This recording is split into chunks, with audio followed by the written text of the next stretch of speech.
निकालेंगे लूका 6 उसका 43।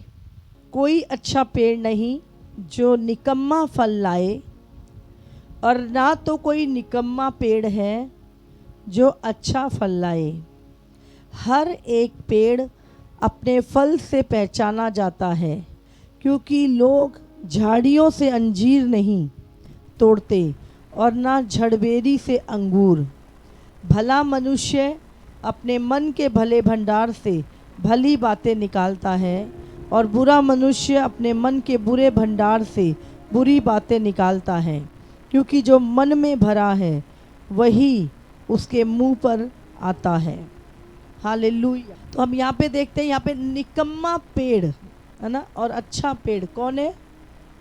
पेड़ कौन है यहाँ पे? पेड़ हम हैं। एक विश्वासी, एक व्यक्ति के विषय में यहाँ पर बात हो रही है। पेड़ कौन है? पेड़ हम हैं। हालेलुया। तो क्या लिखा है? कोई अच्छा पेड़ जो निकम्मा फल लाए, और ना कोई निकम्मा पेड़ है जो अच्छा फल लाए। और पेड़ अपने फलों से पहचाना जाता है। तो ध्यान रखें, यहाँ पे पेड़ की बात नहीं हो रही, यहाँ पर हमारी बात हो रही है। तो यहाँ पे क्या लिखा है? ना तो अच्छा पेड़ निकम्मा फल लाता है, और ना निकम्मा पेड़ अच्छा फल लेकर आ सकता। बुरा पेड़ अच्छा फल नहीं लेके आ सकता। तो यहाँ पर लिखा है हर एक पेड़ अपने फल से पहचाना जाता है, क्योंकि लोग झाड़ियों से अंजीर नहीं, है ना। अब जब कई बार जाते हैं हम रास्ते में, हमें झाड़ियाँ मिलती हैं, तो वहाँ से आपको अंजीर नहीं मिलता। आप झाड़ियों से अंजीर नहीं तोड़ते, हाँ। और ना झड़बेरी से अंगूर। झाड़ देखे ना, मैं झाड़ जब बिना उगाए उग जाते, तो वहाँ से आपको अंगूर नहीं मिलते, समझे। अंगूर की दाखलता लगाई जाती है। तो और लिखा भला मनुष्य अपने मन के भले भंडार से भली बातें निकालता है, और बुरा मनुष्य अपने मन के बुरे भंडार से बुरी बातें निकालता है, क्योंकि जो मन में भरा है वही उसके मुंह पर आता है। तो ध्यान रखें, अच्छा पेड़ मतलब उसके मन में अच्छी बातें होंगी, वचन भरा हुआ होगा, प्रभु का डर भरा हुआ होगा, वो है ना। और लेकिन बुरा पेड़ कौन सा है? जिसके मन में बुरी बातें भरी हैं, जिसके भंडार में बुरी बातें भरी हैं। लोभ, हाँ, लालच, मक्कारी, धोखा, व्यभिचार, गलत विचार, दूसरों के लिए जलन, ईर्ष्या, लोभ, है ना, क्रोध भरा पड़ा है। तो यहाँ पे क्या लिखा? वो क्या है? निकम्मा पेड़। और निकम्मा पेड़ अच्छा फल नहीं ला सकता। आप कह रहे हो कि मैं बहुत अच्छा हूँ, मैं बहुत अच्छा मसीह हूँ, मैं बहुत अच्छा प्रभु में हूँ। क्या आपको बताने की ज़रूरत है? क्या आपको बोलने की ज़रूरत है? हाँ, आपके फल बता देंगे कि आप कौन से पेड़ हैं।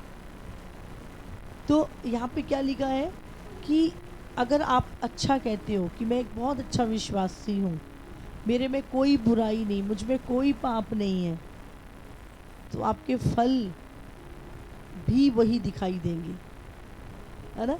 और एक जो बुरा पेड़ है वो अच्छा फल नहीं ला सकता, और जो एक अच्छा फल पेड़ है वो बुरा फल नहीं ला सकता। अंजीर के पेड़ से अंजीर ही आएगा, अंगूर की दाखलता से अंगूर ही निकलेंगे। अगर आप कहते हो कि आप परमेश्वर की संतान हो, तो आपके अंदर आप कहते हो कि मैं पवित्र आत्मा के द्वारा चलता हूँ, मैं तो पवित्र आत्मा से भरा हुआ व्यक्ति हूँ, तो आपके फल बता देंगे आप कितने अच्छे विश्वासी हैं। हाँ, प्रेम, आनंद, शांति, धीरज, कृपा, भलाई, नम्रता, संयम, ये सारे फल आपके अंदर बता देंगे कि आप कितने अच्छे मसीह में हैं। हालेलुया। तो आपके फलों से लिखा है कि पेड़ के फलों से वो पहचाना जाता है। तो आपके कैरेक्टर से वो चीज़ें दिख जाएंगी। आप जब मुंह खोलेंगे ना, तो मुंह खोलने से ही आपका पता चल जाए आपके भीतर क्या है। जो मन में भरा है वही मुंह से बाहर आता है। हालेलुया। अगर प्रेम भरा है तो प्रेम आएगा, जलन भरी है तो जलन आएगी। हालेलुया। तो जैसा इंसान होता है उसके मुंह से बातें भी वैसे निकलती है।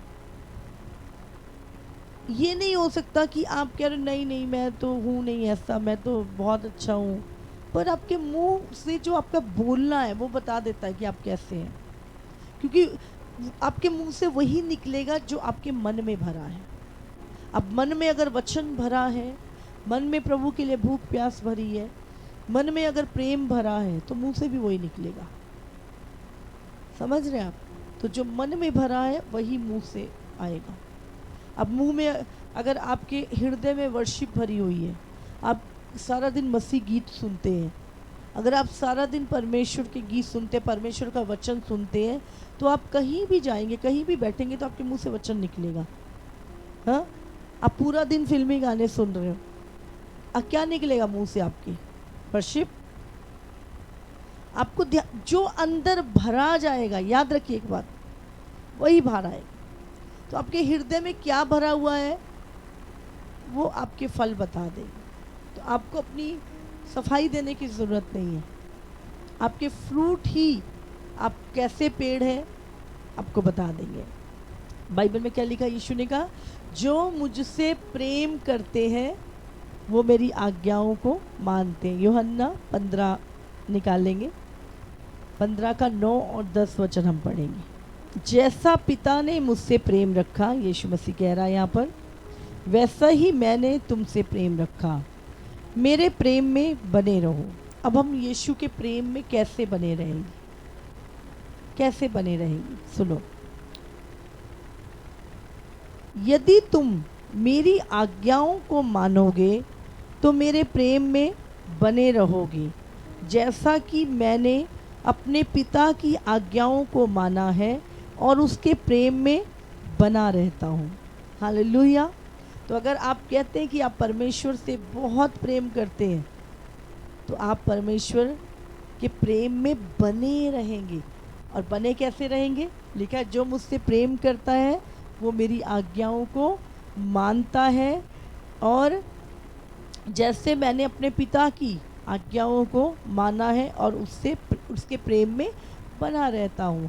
तो यीशु मसीह जब इस दुनिया में था तो वो अपने लिए नहीं जिया, उसने पिता की मर्जी को पूरा किया।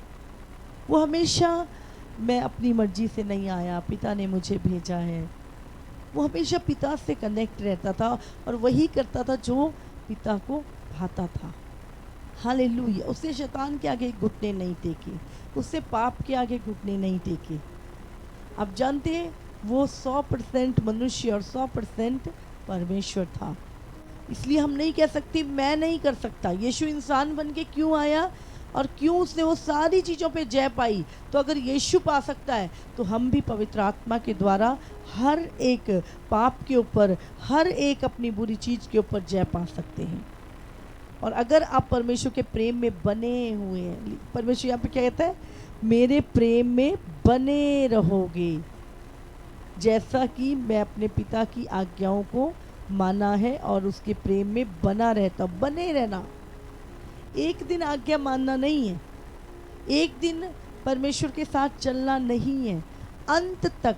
यीशु मसीह क्रूस पर था और उसने कहा हे पिता इन्हें क्षमा करिए। कनेक्शन, अंत तक बने रहना। बहुत अच्छी मसीह, मैं जी पहले बड़ी प्रार्थना करता था, मैं बड़ा ही सेवा करी है, मैंने बड़ा ये किया है। भाई अभी अब क्या हो गया? प्रभु कहता है तू मेरे प्रेम में बना रहे। तो अब प्रभु बदल गया, प्रभु का वचन बदल गया या आप बदल गए? ध्यान करें। हालेलुया। तो परमेश्वर के प्रेम में क्या है? बने रहे, अंत तक बने रहे। 1 साल 2 साल 4 साल नहीं, अंत तक। और बने कैसे रहेंगे? जब आप उसकी आज्ञाओं को मानते हैं। क्यों प्रभु ने आज्ञाएं दी? ताकि हम जब उसको माने तो हमारे अंदर प्रभु का भय बना रहे और हम उसकी आज्ञाओं पे जब चले तो हम उसके प्रेम में बने रहे। प्रेम में कैसे बने रहेंगे? आप जब किसी से प्रेम करते हैं तो उसके लिए कुछ करते हैं आप, है ना? तो जो आप किसी से प्रेम करते हैं उसकी आज्ञाओं को मानते हैं। हालेलुया। आप किसी कह रहे मैं तुझसे बहुत प्रेम करता हूँ और आप उसके लिए कुछ भी नहीं कर रहे हैं। कहाँ है प्रेम? बलिदान का नाम है। बलिदान, अपनी यीशु ने अपना बलिदान देकर हमें बोला कि वो हमसे प्रेम करता है। हालेलुया। बाइबल में लिखा कि धन्य है वो दास, है ना, जब यीशु मसीह आए तो वो वही काम करता हुआ उसे पाए जो काम वो उसको देकर गया था। लेकिन बहुत सारे लिखा कि जो निकम्मे दास ना सोचने लगे कि उसके आने में तो देर है और अपनी मन मर्जी करने लगे, प्रभु कहता वो उससे आकर लेखा लेगा और उन्हें दंड देगा। हालेलुया। तो अंत तक हमें बने रहना है। प्रभु ने कहा अंत तक मेरे प्रेम में बने रहो। जो अंत तक बना रहेगा उसी का उद्धार होगा। हालेलुया। जैसा जब आप मसीह में हैं, आपको एक बात याद रखना है कि आपकी लाइफ प्रभु की है। अब आपकी लाइफ में प्रभु की इच्छा, जो भी कुछ हो रहा है प्रभु की मर्जी से हो रहा है। बने रहो। परीक्षा है, मुश्किल है, सताव है, दुख है, बने रहो। हर परिस्थिति में धन्यवादी रहो, सबसे बड़ी बात। हालेलुया। जैसा भी है ढलो उस चीज में। हम देखते हैं जब यीशु के चेले यीशु के पीछे चलते थे, कैसी परिस्थितियां थी उनकी, आप सोचो। पौलुस की क्या परिस्थिति थी, पतरस की क्या परिस्थिति थी, यूहन्ना की क्या परिस्थिति थी, हम देख सकते हैं। लेकिन प्रभु उनके साथ चलता था। उस कठिन समय में, मुश्किल में, सताव में, पीड़ा में, जेल में, कोड़ों में, मार में, सताव में, अन्य जातियों के विरोध में, कभी वो कुड़कुड़ाए नहीं, हमेशा धन्यवादी होते थे। और मुझे एक बात बहुत अच्छी लगती है, जब प्रेरितों के काम 4 में लिखा है, जब उनको सताया गया, मारा गया, जेल में डाला गया, तो आनंदित हुए। उसने कहा प्रभु हम तेरे लिए, हमारा सताव हुआ, हम जेल गए, हम आनंदित है कि हम तेरे कारण सताए जाने के योग्य तो ठहरे हैं। हालेलुया। मैं अभी बात कर रही थी अपनी टीम से, तो मैं बता रही थी, मैंने कहा प्रॉब्लम नहीं है कि सताव, प्रॉब्लम बिना मतलब के बखेड़े नहीं, अपनी इच्छा या दूसरे की इच्छा को पूरा करने के कारण बखेड़े खड़े ना हो। लेकिन अगर प्रभु के कारण सताव सहना पड़े, दुख सहना पड़े, तो मैंने बोला कि वो आनंद की बात होगी हमारे लिए। हालेलुया। और बहुत सारे सताव लाइफ में आए, जीवन में आए, बहुत सताव आया, बट वो सताव प्रभु के लिए था तो बहुत अच्छा लगता था, बहुत अच्छा। बट अपनी किसी कारण, अपनी इच्छाओं के वो सताव नहीं। पर प्रभु के कारण अगर हम सताव आ रहा है तो हमें डरने की ज़रूरत नहीं है। हालेलुया। सचमुच परमेश्वर, आज मैं पढ़ भी रही थी कि हमें मसीह में जब हम चलते हैं तो अकेले, है ना, प्रभु कहता है तू बच, तेरा घराना बचेगा। लेकिन आप याद रखो, हमेशा प्रभु एक व्यक्ति को एक फैमिली में से बचाता है। और जैसे परमेश्वर ने इब्राहिम को चुना, है ना, और मैं पढ़ रही थी आज यशायाह में भी इब्राहिम के बारे में लिखा है कि इब्राहिम 51 चैप्टर 51 और उसका 2 में लिखा है, अपने मूल पुरुष इब्राहिम और अपनी माता सारा पर ध्यान करो। जब वो अकेला था तब ही से मैंने उसको बुलाया और आशीष दी और बढ़ा दिया, है ना। तो आपके कारण प्रभु ने आपको अकेले बुलाया, लेकिन आप अकेले को बुलाने के कारण आपका घराना भी आशीषित हुआ। कब? जब आपने उसकी आवाज़ को सुनकर उसे अपने जीवन में आने दिया और आप आज उसके अकॉर्डिंग चल रहे हो। तो लिखा है अपने मूल पुरुष इब्राहिम और सारा को याद करो। प्रभु ने पूरी पलटन, पूरा देश को नहीं बुलाया, इब्राहिम को बुलाया था, है ना। लिखा है जब वो अकेला था। आपको हो सकता प्रभु ने आज अकेले बुलाया आपके परिवार से। बने रहो परमेश्वर में। तब ही से मैंने उसको बुलाया और उसे आशीष दी और उसको बढ़ा दिया। कल तक आप अकेले थे, आज आपके पास एक पूरी झुंड है प्रभु का। हालेलुया।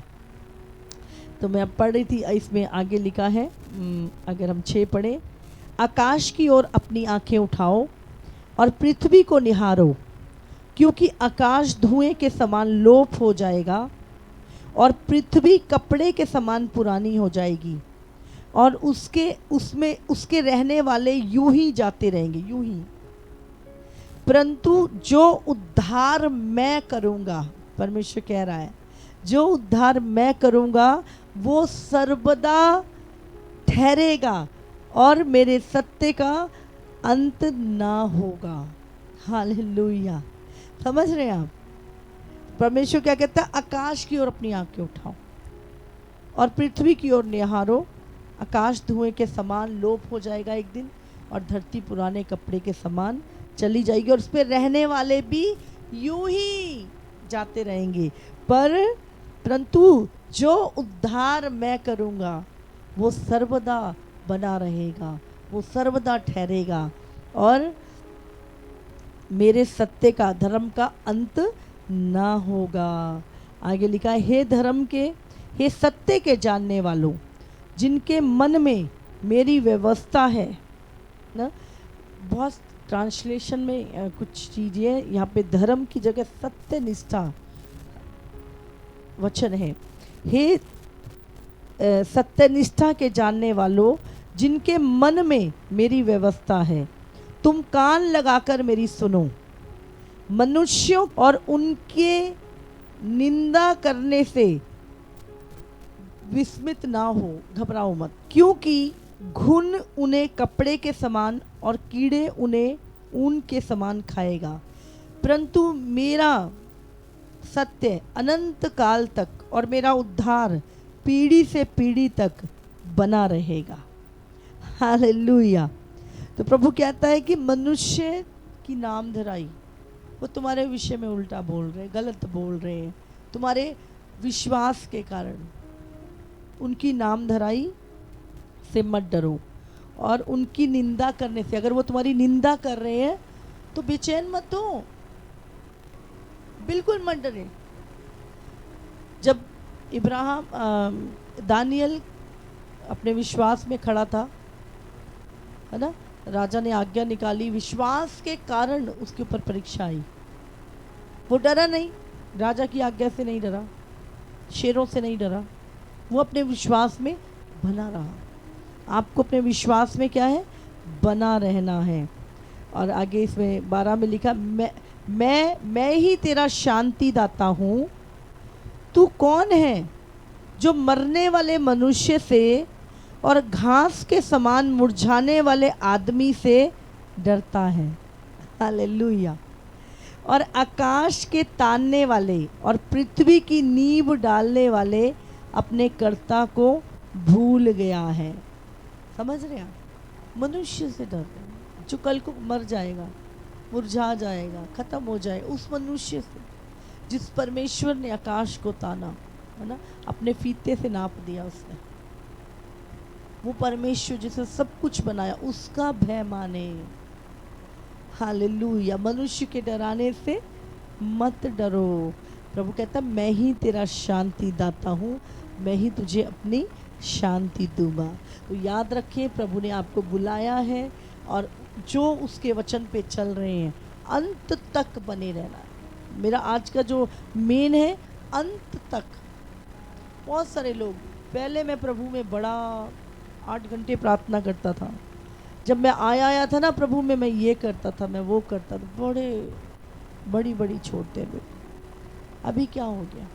प्रभु ने कहा अंत तक। मनुष्य के डराने से मत डरो। परमेश्वर ने आकाश को अपने फीते से नाप दिया था, खत्म हो जाएगी। पर जो मनुष्य परमेश्वर में बना रहता है, बने रहना, प्रभु की आज्ञाओं को मानना, उसके प्रेम में बने रहना। हालेलुया। जैसे प्रभु यीशु मसीह तीसरे दिन मुर्दों में से जी उठा और एक नई स्वर्गीय देह को पाया, जो लोग परमेश्वर में बने रहेंगे, अंत तक खड़े रहेंगे, उसकी इच्छा में, मैं आपको बता रही हूँ, वही महिमा में दे उन लोगों को परमेश्वर देने जा रहा है। Hallelujah, hallelujah. जो यीशु के साथ हुआ वो हमारे साथ होगा। यीशु ने कहा जब हरे पेड़ के साथ ऐसा हुआ है तो सूखे के साथ क्या ना होगा। जब उन्होंने मुझे सताया तो तुम्हें भी सताएंगे। हालेलुया। पर हाय उसके कारण जो ठोकर का कारण है। आज हमें याद रखना है, जैसा पेड़ उसका फल भी वैसा ही होगा। अगर आप मसीह, अपने आप को मसीह कह रहे हो, आप कह रहे हो आप बहुत पवित्र हो, आप बहुत धर्मी हो, तो आपके काम, आपके फल भी वैसे ही होंगे। हालेलुया। पेड़ अपने फलों से पहचाना जाएगा। और कैसे पहचाना जाएगा? अपने बोलने के द्वारा। जो मन में भरा है वही मुंह पर आएगा। हालेलुया। तो मन में क्या भरा है, अच्छा या बुरा, वो आपके फलों से पता चल जाएगा। हालेलुया। तो अगर आप कहते हैं आप विश्वासी हैं, आप प्रभु को मानने वाले हैं, आप बाइबल पे चलने वाले हैं, प्रभु का भय मानते हैं, फिर आप पाप नहीं करेंगे, आप बुराई नहीं करेंगे। हालेलुया। आपके अंदर परमेश्वर का स्वभाव होगा, आत्मा के फल होंगे, माफ़ी होगी, प्रेम होगा, शांति होगी, आनंद होगा, संयम होगा। आप हमेशा दूसरों की भलाई के लिए सोचेंगे। फिर आप किसी रीति से अपनी अभिलाषाओं को पूरा नहीं करते, आप खुदा की इच्छा को पूरा करते हैं, उस पे चलते हैं। हालेलुया।